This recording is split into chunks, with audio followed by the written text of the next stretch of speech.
وبارك على سيدنا محمد وعلى آله وصحبه أجمعين. Alhamdulillah, mari kita bersyukur kepada Allah Subhanahu wa Ta'ala. Pada detik ini, pada saat ini, Allah masih memberikan kepada kita umur yang panjang, umur yang bermanfaat, sehingga kita berada di bulan Sya'ban, bulan yang mulia, bulan yang agung, dan tentunya insya Allah kita akan bertemu dengan bulan suci Ramadan sebagai niat dan hajat kita kepada Allah Subhanahu wa Ta'ala. Salawat dan salam kita sampaikan kepada junjungan kita Nabi Allah Muhammad Sallallahu Alaihi Wasallam.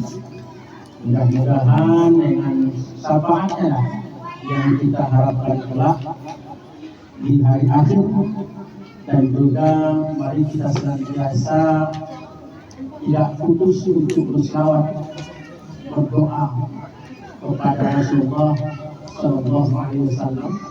Mudah-mudahan sholatullah yang nantinya akan memberikan kepada kita kedengaran ketika berada di hari kiamat.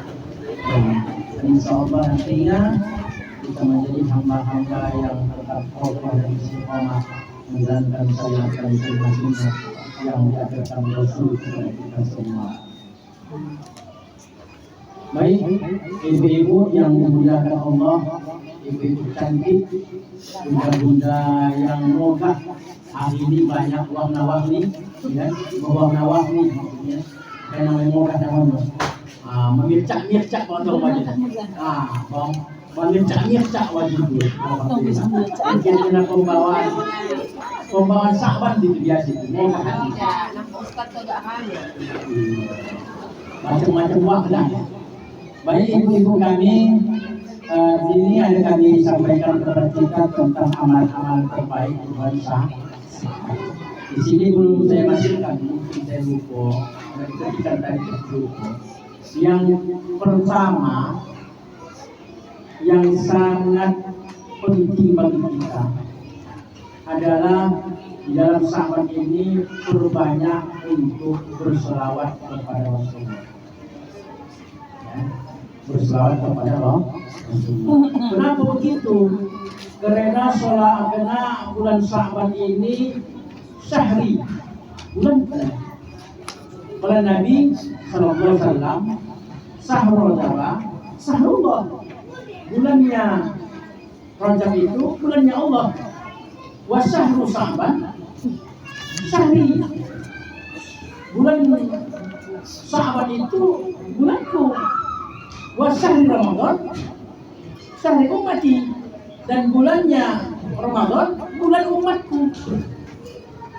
Jadi makanya bulan ini bulannya Rasul, bulan kita Nabi Allah Muhammad.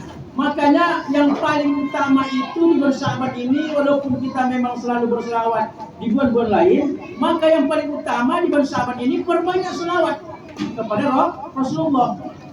Bahkan dalam ayat Al-Quran pada surah Al-Ahzab ayat 56, yang mula-mula diperintahkan Rasulullah untuk berselawat, diperintahkan oleh Allah, diperintahkan Allah kepada kita, kepada umat Rasulullah untuk berselawat.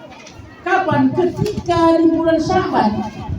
Ayat yang turun itu tentang surah Al-Ahzab itu turun, ayat Al-Ahzab ayat 56, turunnya pada bulan Sya'ban. Ayatnya apa? Innallaha wa malaikatahu yusholluna 'alan nabi ya ayyuhalladzina amanu shollu 'alaihi wa sallimu. Kapan itu turun? Di bulan Sya'ban. Sesungguhnya Allah dan para malaikat itu berselawat kepada Rasulullah. Maka kepada kamu umat muslim, sebagai tanda penghormatan kita kepada Rasulullah, banyak-banyak yang kita berselawat. Wasallim taslima. Sebagai penghormatan kita untuk berselawat kepada Rasulullah. Makanya disebutkanlah Sya'ban itu bulannya Rasulullah. Maka diperintahkan kita untuk berselawat. Karena bulan Sya'ban itu turunnya surah, perintah pertama itu berselawat adalah ketika berada di bulan Sya'ban. Dan ingat satu hal dalam satu hadis, barang siapa yang berselawat kepada satu kali, maka akan dibalas Allah, maka Allah akan berselawat 10 kali. Satu kali kita berselawat, Allah berselawat 10 kali. 10 kali kita berselawat, maka Allah berselawat berapa kali? 1 kali. Maka Allah berselawat lebih 10 kali. Inilah kelebihan bagi kita, bagaimana Rasulullah itu merupakan kekasih Allah, Habibullah. Makanya kepada kita, janganlah pala baya berhenti kita berselawat kepada Rasulullah. Kadang-kadang kita sampai ini kata-kata seperti demikian, dan juga banyak kita lihat dari risalah-risalah dari para ulama-ulama kita yang terdahulu. Banyak yang paling utama itu memerintahkan kepada umat Rasulullah itu memperbanyak sholawat kepada Allah. Dan ternyata nantinya ketika kita berada di kiamat, mana sholawat? Ya Allah, yang sudah pernah orang mendapatkan kelebihan. Mudah-mudahan percobaan beliau kehidupannya, keadaannya, cara ibadahnya beliau lebih elok dari aku. Tapi ternyata dia lebih dimuliakan oleh Allah. Kenapa? Karena dia selalu berselawat, membacakan doa selawat kepada Allah. Ternyata itu yang paling terbaik di sisi Allah. Walaupun memang kita diperintahkan untuk melakukan ibadah kepada Allah Subhanahu wa Ta'ala. Tapi janganlah kita sampai berhenti, apalagi di hari Jumat. Hari Jumat itu walaupun kita rajin baca Quran, baca Yasin ya kan? Baca Yasin, baca surah Al-Waqi'ah, surah Al-Mulk, kita baca selalu ada banyak istilah di dalam surah tersebut. Tapi ternyata yang Jumat itu para ulama-ulama bahkan para sahabat yang mengatakan biasanya di hari Jumat itu yang paling utama kita membaca selawat kepada Rasul. Walaupun memang kita membaca itu, tapi lebih banyak kita membaca selawat kepada Rasulullah SAW. Itu yang paling utama dalam sahabat minggu, ya kita bacalah, biasakanlah kita untuk selalu berdoa dan bersalawat kepada Rasulullah SAW. Mudah-mudahan dengan salawat inilah yang akan melantunkan lidah itu dengan lidah yang baik. Tak lagi misalnya lidah yang rengeh-rengehan, asik bercakap tajam saja, asik mencabut saja. Ada campak memaki, ada campak memaki. Itu tidak ada serta biasa bercakap maki-maki. Coba biasa dia berselawat. Allah Akbar.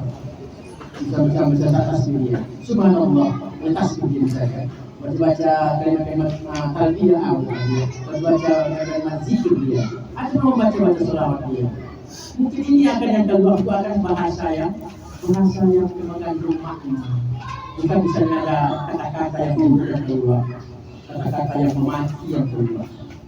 Apalagi membiasakan itu bahasa-bahasa yang terlalu yang dipanggil tidak biasa. Jahanam, butuh jahanam. Walaupun itu memang tak pala terasa adua, tapi yang sebiasa bahasa itu dibuat. Maka ini akan buruk nanti hasilnya. Nanti akhir hidup kita, kalimat-kalimat inilah yang akan menonjol nantinya ketika kita berada di hari itu, kita berada sakratul kemalau. Kosong pada memperbuahan aku waktu awal sakit. Karena pembawaan sakit itu adalah jangan aneh. Berbinatang. Atau hal berkeluaran. Atau hati berkeluaran yang ada sembahyang banyak. Tapi tahu berkeluaran dan itu. Bahusik di orang, maki-maki di orang. Itu kenapa? Karena mungkin saja selama ini ada apa bilang ada pembawaan sakitnya jelasnya begitu banyak. Bukan kadang-kadang bukan karena sakit, pembawaan diri kita tidak sabar. Pembawaan diri kita selalu membiasakan hal-hal yang buruk yang keluar sampai ini, maka ketika sakit termaut kita ada saja yang kita keluar. Contohnya, bercakap beliau, apabila misalnya apa beliau, mudah-mudahan saat yang salah ini akan menggugurkan dosa-dosa bapak kami. Abu ini pasukan sekarang. Itu mungkin saya bahasa begitu memang hasilnya sudah kalah di hasilnya di Anda ini bisa lepaskan ini kita bisa dapat. Alhamdulillah kita masih hidup. Tapi yang kita keluarkan di ujung ada begitu cakap. Pemasukan begitu yang bisa begitu pemasukan yang bagaimana? Ini dalam bahasa. Ada terhadap mungkin tidak sakit. Tapi kita meminta kepada Allah ketika nanti ada orang mengatakan dia, kita mintakan kepada Allah supaya yang elok dan keluar dari Allah. Supaya jangan nanti cakap dan kasih baturan yang tak elok disampaikan kemana-mana berita sampai yang kita dapat. Makanya kepada kita ibu, biasakanlah kita melanjutkan bacaan-bacaan yang baik ketika dalam hidup ini, apalagi kita sangat diberikan Allah kelebihan jika kita ini bersahabat dengan doa. Allahumma shalli wa sallim ala nabi Allahumma shalli ala sayyidina Muhammad sallallahu alaihi wasallam. Dan bisa kita kumandangkan, sampaikan, ucapkan dari lidah, dari hati yang paling dalam, tasawuf dengan lidah kita, ikhlas kita. Inilah yang paling utama dalam hidup ini. Awak ini apa yang bisa kita buat? Kalau aku berani pada kayak awak, mana pada kayak sama orang gigi artis, sejak hati tengok, begitu dalam mengambil dia.